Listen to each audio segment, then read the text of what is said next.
Hello, everyone, and welcome to the live Q&A session for the AI and Startups Innovation Program. Joining us today, we have the co-program directors and the brain behind the content. It's David Schreier, Professor of Practice in AI and Innovation with Imperial College Business School. Hello, David. And Christopher Tucci, Professor of Digital Strategy and Innovation at Imperial College Business School. Hello, Chris. Hello, thanks a lot. Welcome. So before we start, there will be some housekeeping notes. So this, I will give you how it's going to work, and then a couple of points about how the process. So before we begin, I just want to briefly outline how this session is going to be structured. We will start with David and Chris talking about some of the more topical points that have come up in Reef and your assignments, after which we will move on to the questions that you have posted in Q&A channel and Reef. If you see your question come up on screen, I will call on you to ask your question personally. If you are on the call, feel free to unmute yourself and ask your question. Please do chime in to ask your own questions when it comes up. It's great to open up the discussion a little and perhaps get any additional context from you around your question. I would also just add that this session is recorded and will be shared with the rest of the class like content. So if you do participate, you will be included in this recording. Now for the couple of admin points before we begin, please double check to make sure that you are muted. If you have any questions that come up during the discussion, please feel free to add those in the text chat window. And if there is time remaining at the end of the session, we will address these. Chris and David, the floor is yours. Okay, thanks a lot.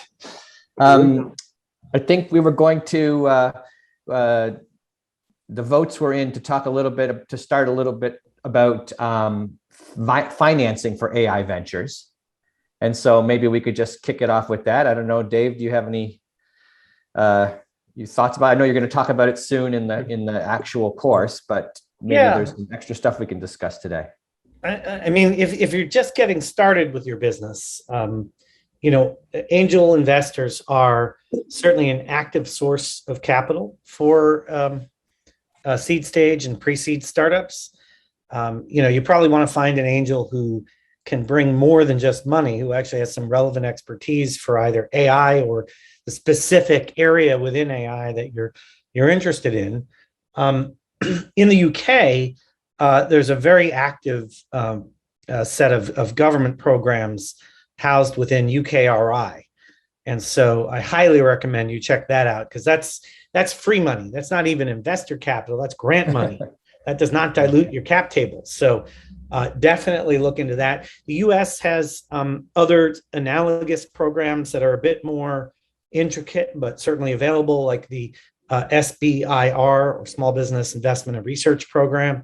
And other governments around the world have similar efforts, because people have identified that AI is critical to national interest. The UK has also announced a national strategy around AI. There's a bit that's been written up around it, so it's worth checking that out. But if you are in the UK, there's quite a bit of support, not only from UKRI, but also encouraging various government departments to invest into AI, ranging from NHS to MOD. So, you know, you may find a sort of willing and well-funded partner if you've got an AI solution that addresses something relevant to the mission of those government ministries. I don't know, Chris, did you want to add anything? Yeah, well, I just want to talk a little bit about angels and angel groups. So, you know, obviously an angel is a wealthy person who's typically made money in a prior startup. And, you know, sometimes it can be really beneficial to have one on board.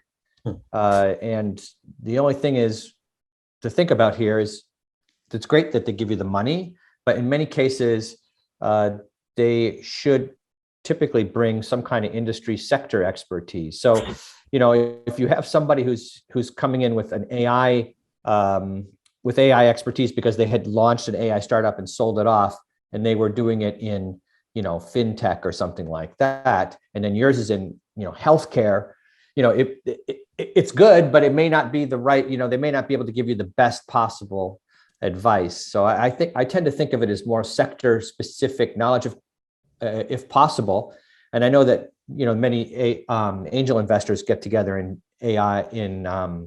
angel groups, and angel groups are typically organized around specific sectors. And so they actually won't even have you pitch to them if your venture isn't in that specific one that they have expertise in. So it's just something to think about a little bit when you're looking for different kinds of funding.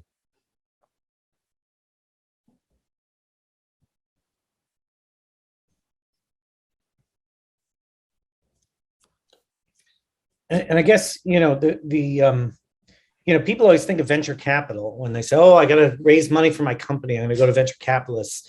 A lot of venture capitalists these days, they've gotten somewhat picky. And so they want you to be further along in your business plan than a pre-seed or seed stage company is. So that's where we get back to this idea. The other way to think about it, if not angels, and this is something I think I'll talk about in the program, is the 4 F's: friends, family, founders, and foolhardy strangers. This is said somewhat affectionately, but a lot of angels these days are actually getting fairly sophisticated. But that's kind of the people and people who know someone are typically we're going to get your first money from. And so that's just something to think about. Think about your networks of folks that you may be able to tap into who'd be interested in backing your venture. Yeah.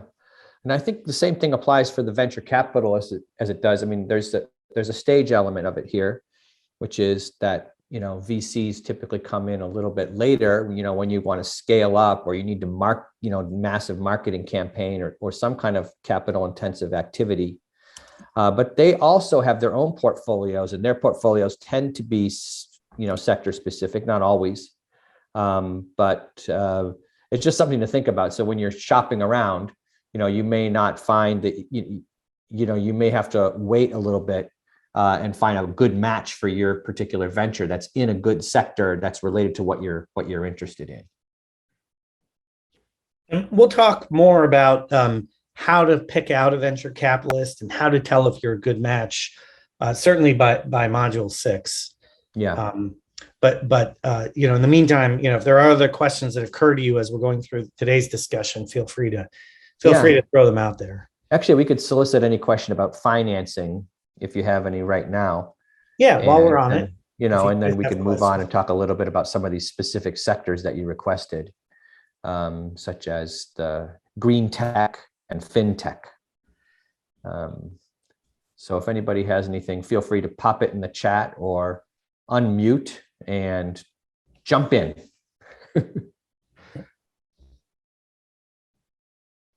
Okay, well, I guess, again, please feel free to ask if you've got questions, but in the meantime, we'll move on to the discussion around AI and green tech and AI and fintech.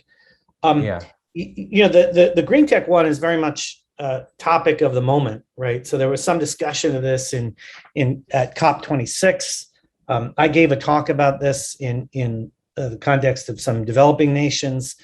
And there is some hope or excitement around the idea that AI may solve some problems that, have not been solved before, specifically around green tech and climate finance.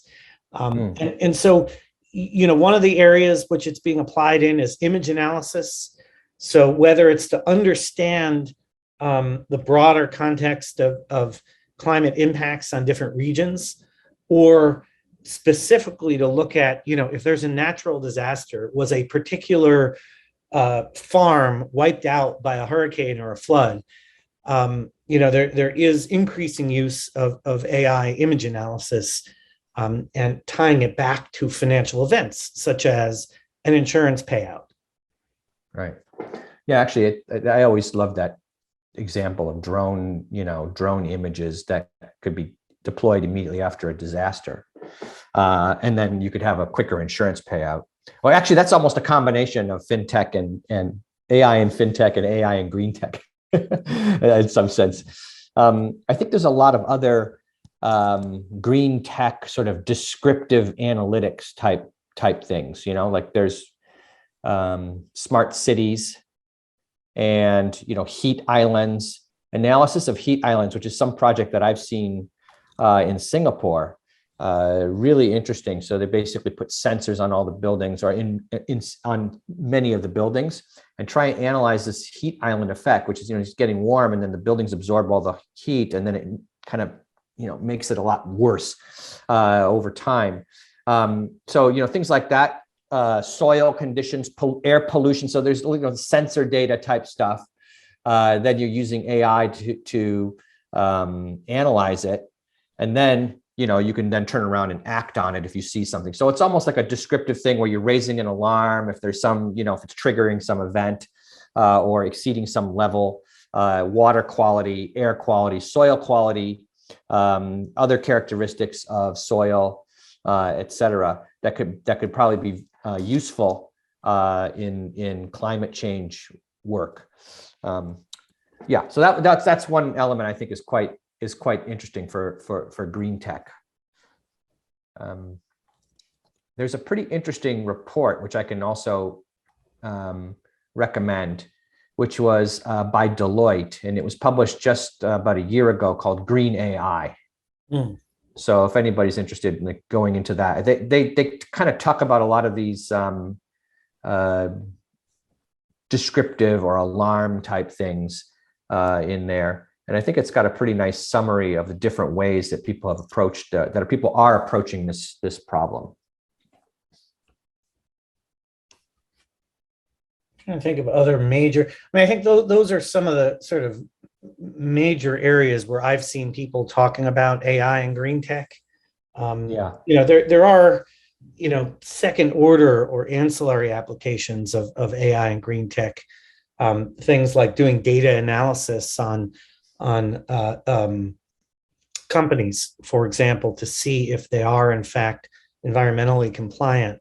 There's a major project underway at Imperial over in the Leonardo Center that takes data from 50,000 listed companies and then analyzes, management may make an announcement that they are green or, doing some kind of ESG program. Did they actually follow through in their behaviors? And so the machine learning system is munging through a lot of corporate reports and other data to ascertain if that's true or not. So that's kind of interesting.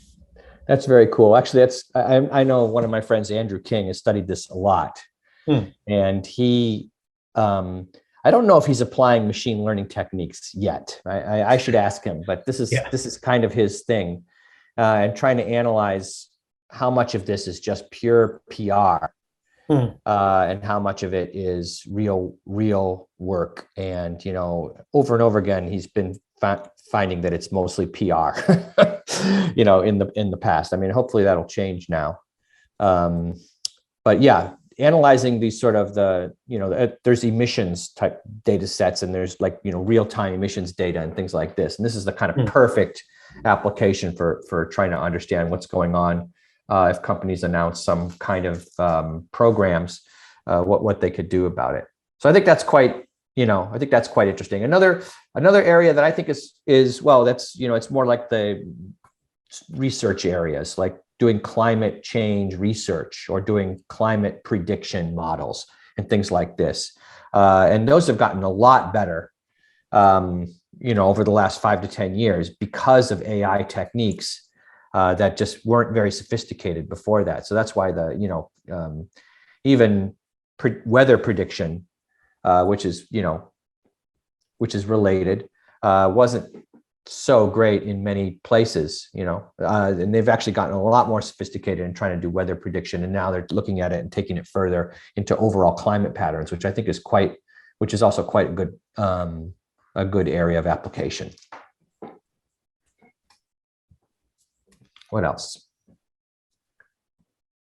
So I guess we want to shift to sort of talking about AI and fintech. And it's kind of hard not to find an area where AI is being used in fintech. I mean, it's everywhere. So, to think of it structurally, if you look at challenger banks, they cost 50% less to build and require 90% fewer people because they're using AI. And other automation as well, maybe some blockchain here and there, but it's mostly due to the ability to replace all customer service agents with, a chatbot, and replace, your loan underwriting desk with an AI decisioning engine. And, it's just sort of every area of the bank, replace your AML KYC compliance function with an AI system. So kind of anywhere you look in the bank, these challenger banks have been trying to replace people with machines. It's true certainly in other areas. More than 90% of trading volume on stock markets globally is machines, not people, right? High frequency trading is responsible for almost all of the stock trading out there. And this is increasingly finding its way into the crypto markets. So high frequency crypto trading is dramatically higher even than a year ago. So it's kind of, I don't know if there's a more specific question in there about AI and fintech, which we'd be happy to answer again if you want to jump in and frame your question. But the answer to that is yes. I think that, you raise a good point, which is a lot of people think of fintech as being like blockchain oriented, like that's the main thing. But in fact, it's applying technology in general to finance. And, there's so much going on in the AI sector. Actually, I don't know if you want to talk a little bit about your ideas for credit worthiness or something like this, for using AI to determine credit worthiness of individuals for loans or for whatever kinds of, Yeah, I mean, so the basic problem is that 3.4 billion people roughly are underserved or unserved by today's financial system. So either they can't get loans, or they can't get, a good loan, or, they can't get a loan for their small business. And like 95% of small businesses, are not eligible for credit under conventional approaches. Small businesses create most new jobs. So how do you grow the employment economy if we're throttling back all these engines of growth? And so the idea is that the sort of historical way people make loans is they look at credit history, which basically says you have to have credit to get credit, and this is the catch-22 of lending. Right. But in recent years, and this is in part borrowing from the work of Sandy Pentland at MIT and others, if you look at other factors and run them through machine learning systems, you can derive a more reliable credit score. So I was involved in a project where we were able to improve on FICO, which is like the dominant sort of credit rating, consumer credit rating entity. We're able to improve on FICO by between 20 and 50% using non-traditional data. Specifically, so some people, when they talk about non-traditional data for lending, what they mean is like, did you pay your utility bill on time? Well, okay, that's fine, but we're still looking backwards. Right. What Sandy and colleagues came up with was a predictive model based on what you're doing today that very accurately predicted what you would do 3 months from now. And it was centered on, this was pre-COVID, but it was centered on mobility. Turns out that people are creatures of habit, and how you move around a city forms a pattern based on habit. And if that pattern changes, it means something for your credit. It could mean you're going to be more creditworthy, or it could mean you're going to be less creditworthy. But either way, changes in your habits reflect in your creditworthiness. So, for example, if you know that you're going to get a raise or a big bonus or a new job that's going to pay you more, you feel good and you try out a new restaurant, or you go to a store you don't normally shop at, or you in other ways perturb your normal pattern of going from home to work, to the coffee shop, to the gym, or whatever. And similarly, if you lose your job, if you know you're going to lose your job, before you even lose your job, if you're under pressure from your boss and you think you're going to lose your job, you tend to hunker down and you stay closer to home and you stick very rigidly to your patterns. And so by looking at those changes in behavior, we were able to come up with something that was predictive and worked much better than FICO and did not rely on you having credit. Right. I don't know if this is apocryphal or not, but I heard something like they have models for like where you spent money, like the last or even 5 random transactions on your credit card is like a huge predictor of your credit worthiness or something like this. I don't know if it's true or not. That's kind of, I think it's some slightly analogous to this idea of what your location tells about you. You know, I mean, the big story is big data, right? The more, if you pump 1 billion transactions through a machine learning model, it will find something. Right. And so, that's been fairly revolutionary in kind of the lending world, particularly in developing markets, right? I mean, the U.S. has an oligopolistic,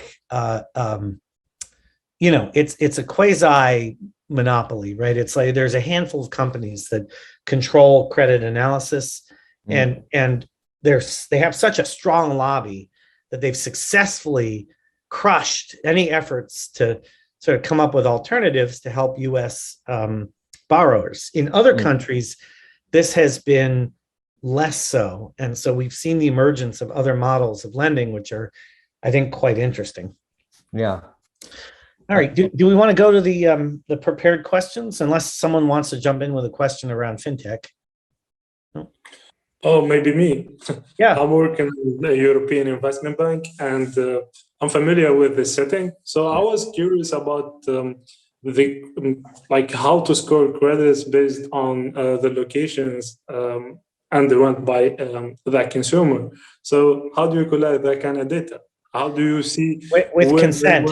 Yeah, of course, with consent. Otherwise, it's going to be tracking, and it's going to be like a lot of problems. Someone has to opt in. It's an informed consent problem. Yeah.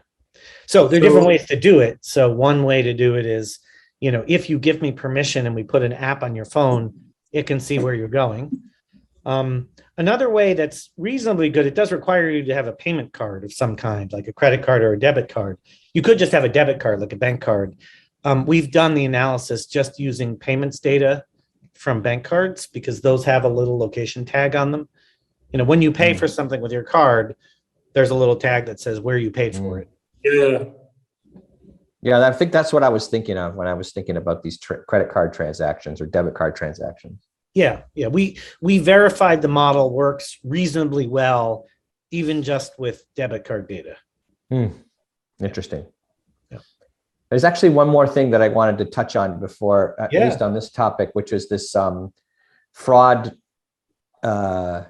detection, which I think is also a pretty huge area in fintech that's works relatively well, I would say, because they used to block your card. I don't know if you remember this. I mean, you get your card blocked for using, flying someplace and going to a gas station or something like this, and it was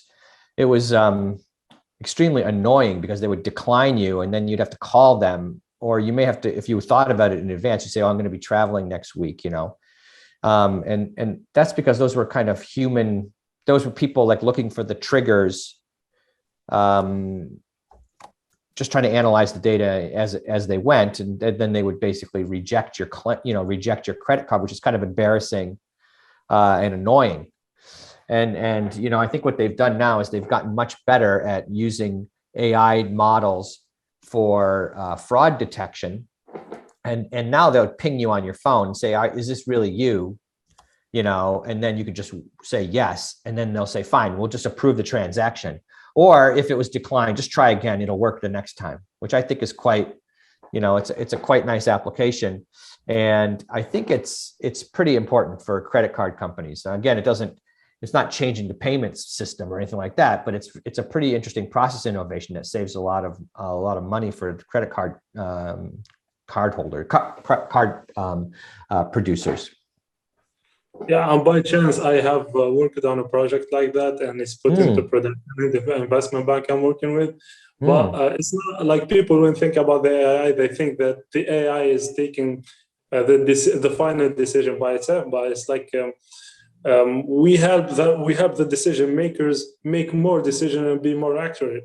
So Right. the system we have built is like an internal website, and for the business analysts and the financial analysts, they will have like triggers. It will be like level 1 security issue, level 2, level 3, and they will act on that. Then they will send the clients notifications, which are usually for us is only wealthy clients. If you want like to create an account, you need like 500,000 euros at least.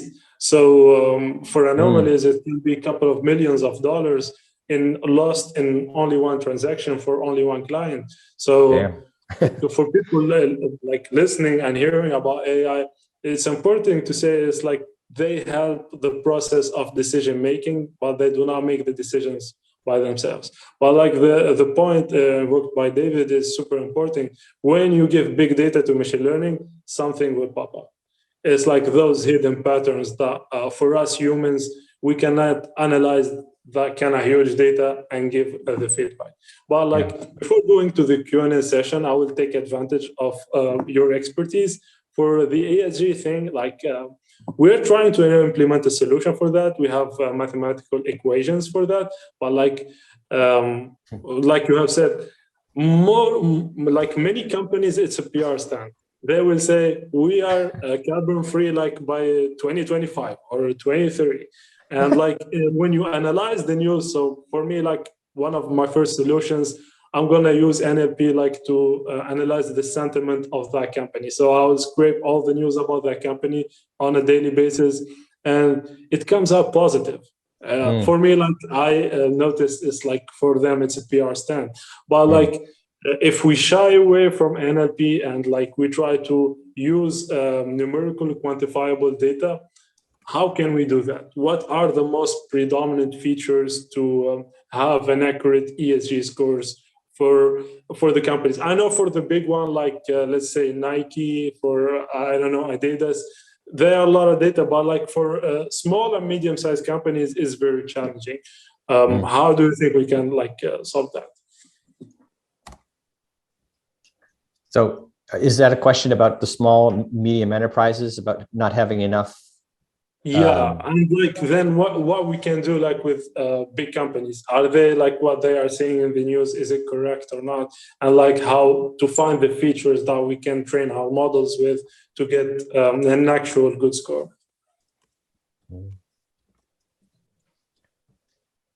You need lots of data. I mean, from where?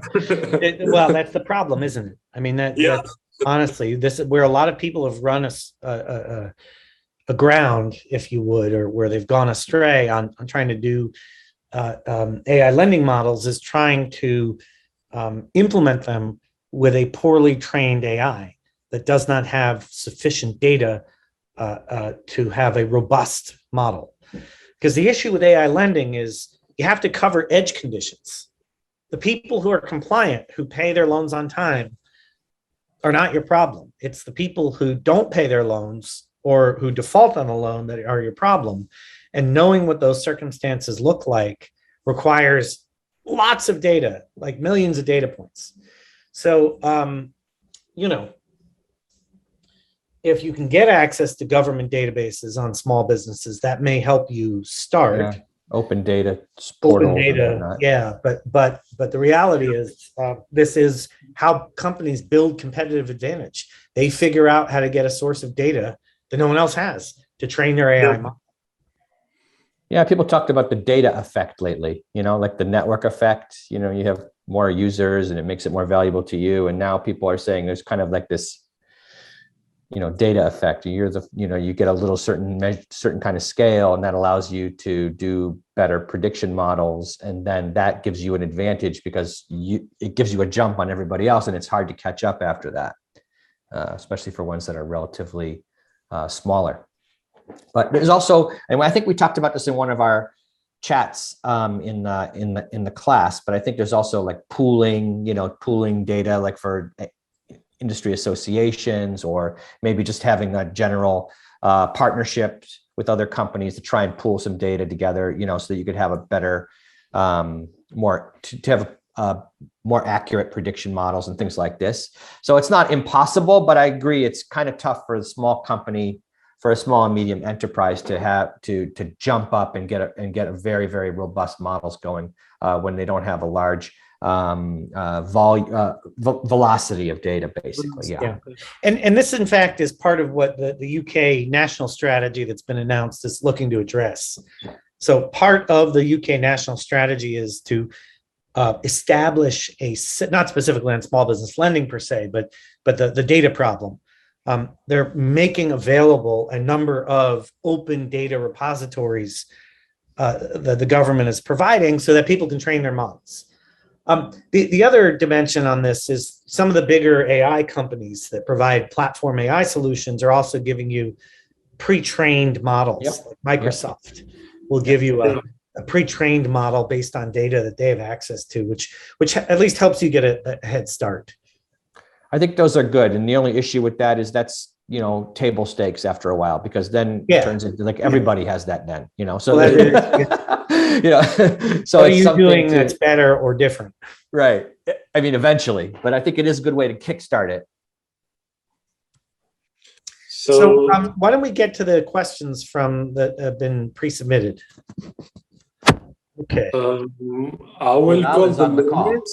Yeah, so if you see your question and you see your name, please feel free to unmute yourself and ask it yourself. Otherwise, I will ask for you. So Hilal, are you with us today? Yep, I can see Hilal on the call here. Yeah. Hello, Hilal. Don't be shy.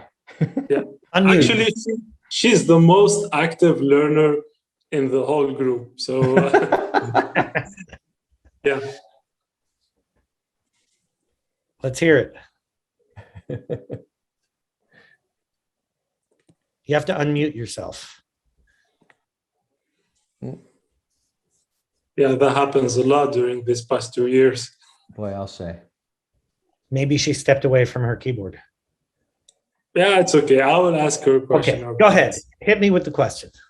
So in model 1, so David, you have mentioned the potential of economic value creation by shifting the power from a monopolistic data aggregation back to consumers and AI convergence with other technologies like blockchain.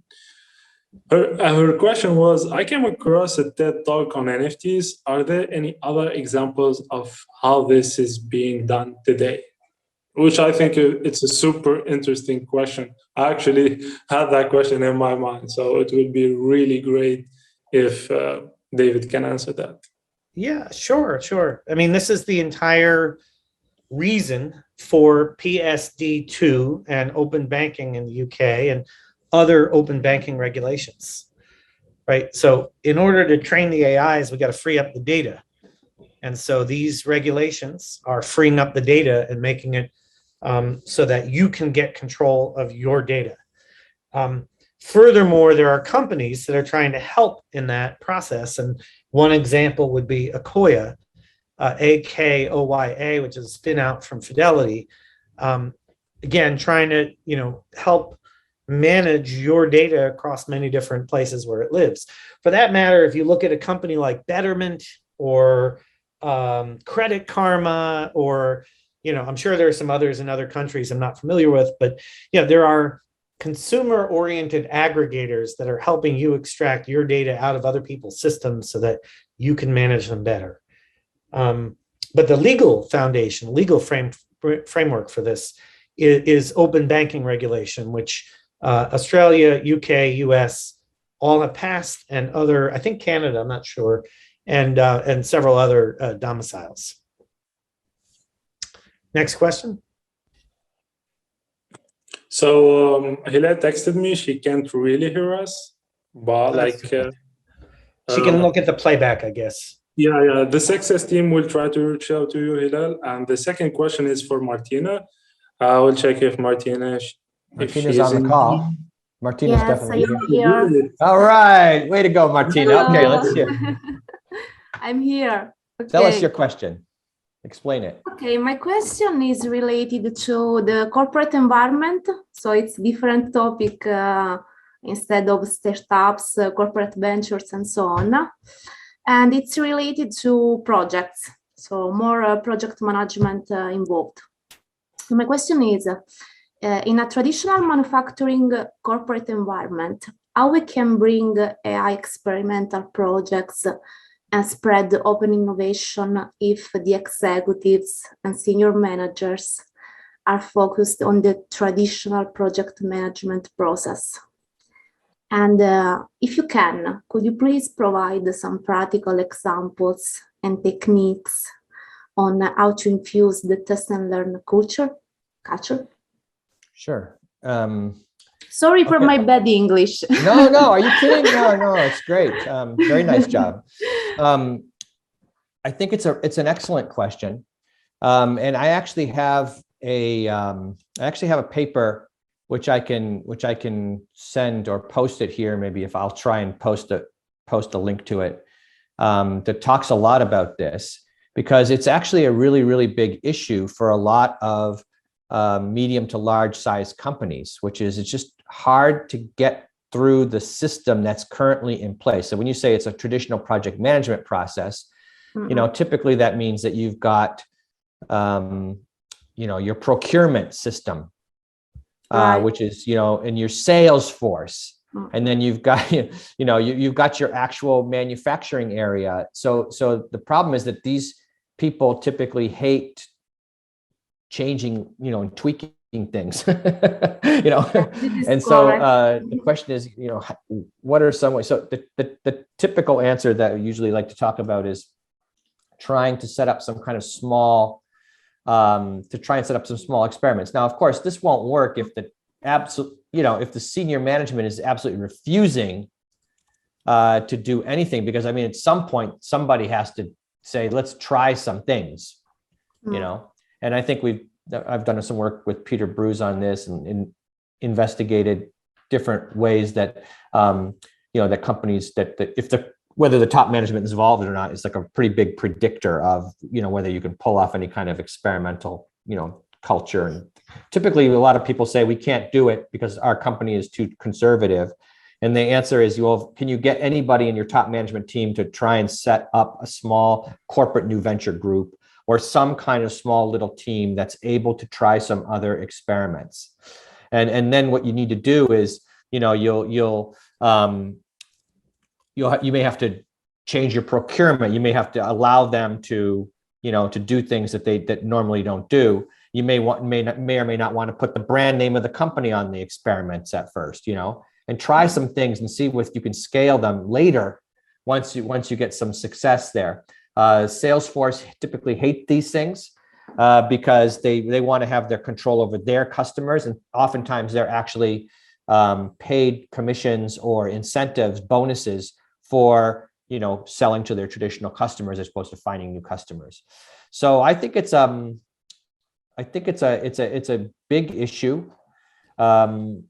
It can be managed, but somebody should want to try it a little bit. It's not to say that you're going to change the whole company all at once, but maybe can you set up a small group?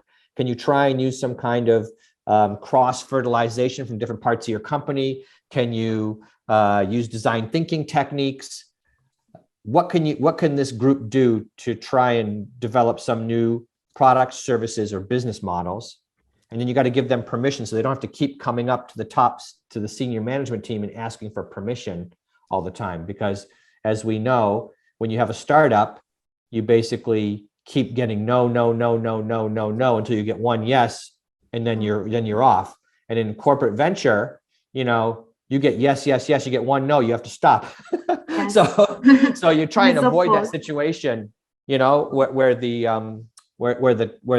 the team has to keep getting permission for every little thing, and give them a little bit of autonomy to get out there and do some things and try and run some experiments. So that'd be my quick take. I don't know, Dave, you have anything else on that? Yeah, just best practice for corporate innovation says that you need to leave room for failure, right? The assumption, if you're trying something new, 80% of the time you will fail, and if you're not failing 80% of the time, you're not trying hard enough. And by that I mean, you have to experiment with a lot of different things in order to discover what works and find, either product market fit or kind of technology solution fit, right? If it's an internal technology, but either way, there needs to be some room to maneuver, or you won't be able to get that step function or transformational growth that justifies the investment. Yeah, I just pasted in that little article that I have with Henry Chesbrough about this on this topic. And kind of go through like a lot more detail of what I just said and gave some examples in there, so that you can, maybe it'll give you some ideas on how to approach it. But I think you definitely have to get some kind of management buy-in on at least the idea of doing a little experiment. Unless you can try and create a little skunk works yourself or something like that, which is risky, but could be good if you can get a good success early on. Okay, thank you so much. So basically, the suggestion is to find, let me say, an internal sponsor, right? So someone yes, absolutely, that can sponsor the initiative. Okay, thank you. You need an executive champion, because otherwise you won't be given the latitude to build this project out. Right. Thank you. Okay, and then you happen to ask the next question too, so let's hear it. Yeah. always mine. Okay. That's good. The second question is it's really related to the previous one. So always in the corporate environment, but it's a little bit more technical and directed to the business model of the projects. So how we can obtain the capital budget from the internal stakeholders for an AI project. Because, for example, when we develop a new business model for a project, it is difficult to obtain a positive traditional financial metrics, like net present value, return on investment, and so on. Because it's difficult to quantify the benefits. The focus of internal stakeholders is always on the profit increase and on how much it is possible to invoice immediately. Do you have any advice on how to approach these cases? And do you suggest other financial metrics and benefits for AI projects? Okay, yeah, I can also take a crack at this one, which is, I completely agree with you. And if you're going to use like a net present value calculation, typically these slightly riskier projects don't look very good according to these types of measures. So, so there's two elements to the answer here. So the first element is, what is your business case for a digital transformation or for an AI venture, corporate venture? And, typically here, what you want to emphasize are some of the possible financial benefits, which we all know. So you make a business case up, but some of the non-financial benefits as well. So, to try and make for every project, you may have a list of, things that you think will help, how it'll affect your reputation, how will it affect your ability to hire people. There could be lots of good reasons why you might want to consider doing something beyond the purely financial. You've got to bring all the stakeholders on board, internally and externally. And I think that's something that you need to do. It takes a little bit of time because you need to really explain it. You need to take into consideration people's fear of being automated out of a job or being fired. And so you kind of have to convince everybody, because that's a very easy pushback. Or it could be in a business unit lead who thinks that, gee, if this thing takes off, my business unit's going to shrink. So that, kind of political angle on things too. So you have to kind of be aware of these things. And then the second element of this particular argument is that, looking at more like a real option value, which is to say that, how much would it be worth to do a little bit of experimentation now? If things change and you get extra information, it could be worth a lot more. So you're not using specifically an NPV calculation for this, but you're using more of an option calculation, which is to say, I'll spend a little money now. That's like my option. And then I'll find out some information about the market size or the technical feasibility. And then that could turn into something even bigger. And that's going to, be a much better, that's going to be much better for the company. And that can have a positive financial impact, even if the NPV is negative today. So that would be my quick answer to your question. Yeah, and just to this is a problem that comes up with every kind of corporate innovation project, because typically, if you're going to do something really disruptive, it is going to take 5 years to pay back. And the typical corporate time horizon is 1 quarter, 3 months. So that's why you need high-level executive sponsorship, because you need someone who's able to look beyond just 1 quarter's worth of results in order to, say, okay, we are going to invest for the future, and we are going to absorb the earnings dilution around this project because we think it could be game-changing for us, 3 years from now or 5 years from now, what have you. Good advice. Thank you. All right, next question. Expert systems. All right, is Nuria here? So if Nuria is not here, I can read that question for you guys. Go ahead. Perfect. Hit it. So she had an idea of a data set that includes characteristics and instance that she's interested in. However, they are embedded in sentences that use different wording to refer to the same concept. She's trying to understand this because of to address this problem from an expert system perspective, but she thinks it will not be feasible. So she wants to solve this challenge using natural language processing. Mm-hmm. Yeah. I mean, so and she's specifically saying, geez, I only have 450,000 sentences. So the answer to this question is going to be a little frustrating, because it's going to be, it depends. So on the one hand, if you said to me that I have a raw data set and there's only 450,000 data points, I would tell you that the machine learning system will only get somewhat okay off of that relatively small training set. On the other hand, because it's language, so if it's English language, which is what most AIs are trained on, the NLP is trained on, if there is English language, then you may find a machine learning model that's already been pre-trained, at which point you're just refining it with your 450,000 sentences. And then you might actually get something that's somewhat useful. If it's not English language, your chances of finding a pre-trained model are much lower, despite the fact that most of the planet speaks a language other than English. You might find something in China, but let's pretend it's Arabic. You're going to struggle to find a good machine learning model on NLP that's pre-trained, because there hasn't been enough yet invested, although that's changing. The machine learning models that I'm aware of that are pre-trained in Arabic are controlled by various governments. They're not available for commercial application, but I'm not aware of everything out there. So there might be something. It is worth looking at the open source AI projects to see if somebody has stood something up and what's available. But that the quick and dirty answer is, if it's not English, it's going to be a lot harder to find, but you might get lucky. And if it is English, you should be able to find an engine that has been pre-trained and pre-built that you're just refining with your data set.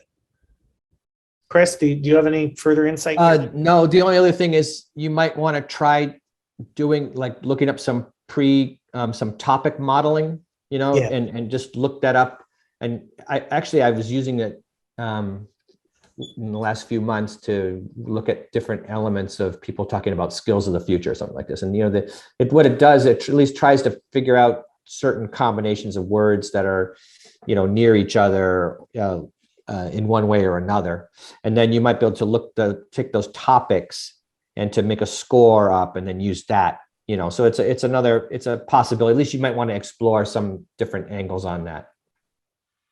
Yeah, so to be completely fair to Nuria, it was like a direct message to me. She was trying to figure that out, but I thought it would be a good idea if she hears the expert's opinion on this subject. So Got it. hopefully, yeah, hopefully, like she will derive some insights from from your feedback.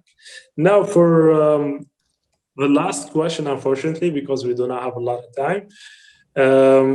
If you are with us, AKU Xiao, hopefully I'm saying your name right. Please don't hate me on that. Otherwise, I will ask myself. And I think I will be asking that myself.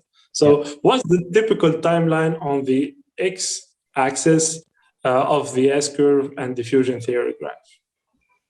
Yeah, so I'm going to cite a paper from, if I can get the screen share, I will show you guys something. So yeah, that would be good. Yeah, this is from an article in Harvard Business Review from Rita Gunther McGrath, who's sort of a famous, innovation theorist. And I can send you the link to this.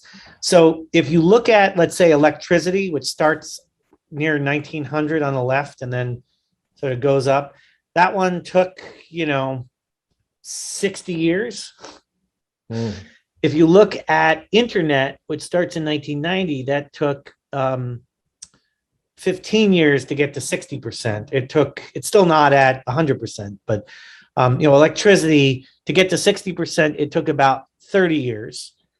And internet was much faster. Mobile internet is not on this chart. That one's even faster. That was about 18 months to get to 30 to 50% adoption. Crypto, it was like 12, I don't know, it was one of the steepest curves we've seen. Not from a penetration, but from a number of users standpoint. So you can see that cycle times are decreasing as these new technologies are getting introduced. So whereas it took, 60 years to get almost everybody to have electricity, and it took like 100 years for almost everyone to have telephone. If you look at color TV, for example, it started in 1960, and by 1980, roughly, more than 80%, almost 90% of people had color TVs. So adoption curves are getting shorter, or to put it another way, the x-axis is compressing in time for new technologies. And the theory behind this is partly rising affluence, right? As more people have more money, they can buy more new tech. And partly network theory that, back in 1900, you sort of had to talk to your neighbor to find someone who had a telephone and then have them tell you why it was good. And then there had to be enough people using the phone for it to be useful to call someone on the phone. But these days, when something new gets invented or shared, it's on Instagram, it's on Twitter, suddenly everyone is aware of it very quickly. And that accelerates the adoption of that new technology. So I can put the link to this article, which sort of talks about the theory behind it. But the short answer is it's getting faster and faster, with the advent of a more tightly interconnected world. Chris, this is your, bailiwick. Well, right? I think that's an excellent source. The only other angle on this that the person may have been referring to, it could also be thinking about technology S curves. And, there it's really tricky. It's tricky to say there would be any kind of specific trend or pattern. It's a great book, which is this book called Innovation, The Attacker's Advantage by Foster. And basically he attempts to measure the technology diffusion, when you hit the limit of the technology, like how long does it take for the technology to take off in terms of performance, and then how long does it take to actually get close to some kind of technological limit. And so it was it was anywhere from dozens of years or decades to a smaller number depending on the technology itself. And so it's a kind of a hard question to answer from a technology point of view, just because different technologies are different. You might be further away from an inflection point than you would be, let's just say, looking at a diffusion of a like a consumer product or something like this. Yeah. Other questions? Any? Sorry, go ahead. I'm just going to put it in the chat. Yeah. Anyone else? No, we have time for, I think, one last quick question. Yep. Who's our champion? Who's going to ask the last question? Anyone? Stuart, Kathleen, Marion? Don't be shy. We've answered all of your questions. Okay. Well, look. Yeah, exactly. Look, thank you for these questions and for taking your time today.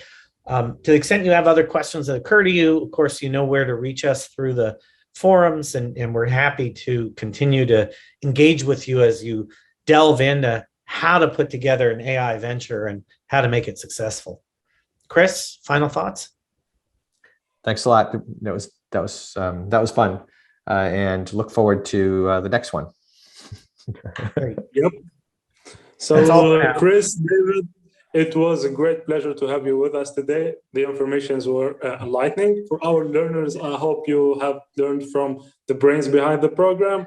There will be a recorded version. We're going to post it on Reef. So feel free to send your questions, and we will try to communicate them with Chris and Dave.